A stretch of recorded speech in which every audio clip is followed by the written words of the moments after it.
รายงานล่าสุดพบผู้ติดเชื้อไวรัสโคโรนาสายพันธุ์ใหม่ 775 คนจาก 2,019 คนในวันที่ 26 เดือน 1 2020 มาเป็น 2,794 คนในวันที่ 27 เดือน 1 2020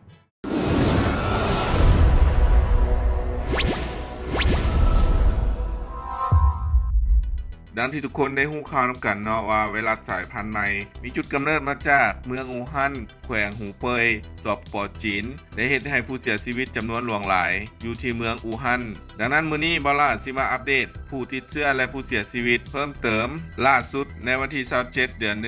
2020อิงตามข้อมูลจากเว็บไซต์ศูนย์วิทยาศาสตร์วิทยาลัยจอห์นส์ฮอปกินส์สหรัฐอเมริการะบุตัวเลขเพิ่มขึ้นจาก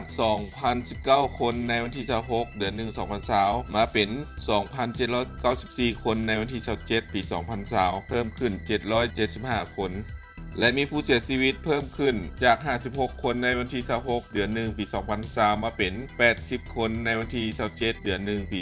2020ซึ่งจำนวนผู้เสียชีวิตทั้งหมดแม่นอยู่ในสปป.จีนเอามาติดตามเบิ่งนำกันว่าสิมีประเทศใดเพิ่มเข้ามาใหม่และรายชื่อผู้ติดเชื้อจะเพิ่มขึ้นจากจำนวนเท่าใดจำนวนเท่าใดเริ่มจากสปป.จีนจากวันที่ 26 ในจำนวน 1,979 คนมีผู้เสียชีวิต 56 คนมาในวันที่ 27 ผู้ติดเชื้อ 2,737 คนและมีผู้เสียชีวิต 80 คนเกาะฮ่องกงจากวันที่ 26 มีจำนวนผู้ติดเชื้อ 5 คนและวันที่ 27 มีผู้ติดเชื้อ 8 คนสำหรับผู้เสียชีวิตบ่มีเนาะเกาะไต้หวันจากวันที่ 26 มีผู้ติดเชื้อ 3 คนมาวันที่ 27 มีผู้ติดเชื้อ 4 คนบ่มีรายงานผู้เสียชีวิตมาที่เกาะมาเก๊าจากวันที่ 26 มีผู้ติดเชื้อ 2 คน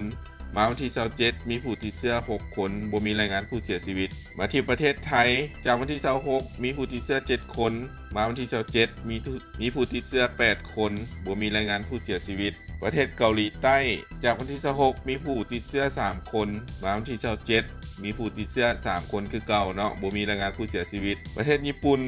จากวันที่ 26 มีผู้ติดเชื้ออยู่ 2 คนมาวันที่ 27 มีผู้ติดเชื้ออยู่ 4 คนบ่มีรายงานผู้เสียชีวิตประเทศมาเลเซียจากวันที่ 26 มีผู้ติดเชื้ออยู่ 3 คนมาวันที่ 27 มีผู้ติดเชื้ออยู่ 4 คนเพิ่มมา 1 คนบ่มีรายงานผู้เสียชีวิตมาที่ประเทศเวียดนามจากวันที่ 26 มีจำนวนผู้ติดเชื้อ 2 คนมาที่วันที่ 27 มีผู้ติดเชื้อ 2 คนบ่มีรายงานผู้เสียชีวิตประเทศสิงคโปร์จากวันที่ 26 มีผู้ติดเชื้อ 3 คนมาวันที่ 27 มีผู้ติดเชื้อ 4 คนเพิ่มมา 1 คนบ่มีรายงานผู้เสียชีวิตประเทศเนปาล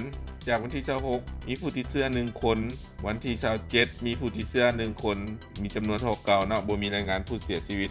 ประเทศฝรั่งเศสจากวันที่ 26 มีผู้ติดเชื้อ 3 คนมาวันที่ 27 มีผู้ติดเชื้อ 3 คนเท่าเก่าเนาะบ่มีรายงานผู้เสียชีวิตประเทศออสเตรเลียจากวันที่ 26 มีผู้ติดเชื้ออยู่ 4 คนมาวันที่ 27 มีผู้ติดเชื้ออยู่ 4 คนเท่าเก่าบ่มีรายงานผู้เสียชีวิตสหรัฐอเมริกาวันที่ 26 มีผู้ติดเชื้ออยู่ 2 คนมาวันที่ 27 มีผู้ติดเชื้ออยู่ 5 คนเพิ่มมา 3 คนเนาะบ่มีรายงานผู้เสียชีวิตสำหรับประเทศที่เพิ่มเข้ามาใหม่เป็นประเทศแคนาดาเนาะจากวันที่ 26 บ่มีผู้ติดเชื้อเนาะมาถึงวันที่ 27 มีผู้ติดเชื้ออยู่ 1 คน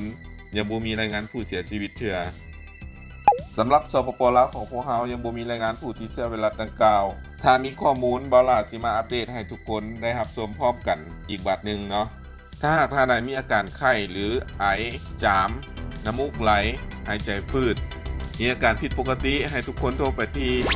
166สายด่วนศูนย์เฝ้าระวังไวรัสโคโรนาสายพันธุ์ใหม่โดยกระทรวงสาธารณสุขเพื่อจะได้รับการรักษาอย่างทันท่วงทีและนั่นก็คือรายงานผู้ติดเชื้อและผู้เสียชีวิตจากไวรัสโคโรนาสายพันธุ์ใหม่ 2019 อัปเดตข่าวด่วนแบบนี้กับเบาล่าโดยการกด Subscribe หรือกดกระดิ่งแจ้งเตือนเพื่อจะบ่พลาดหลากหลายคอนเทนต์ที่น่าสนใจไปกับเบาล่า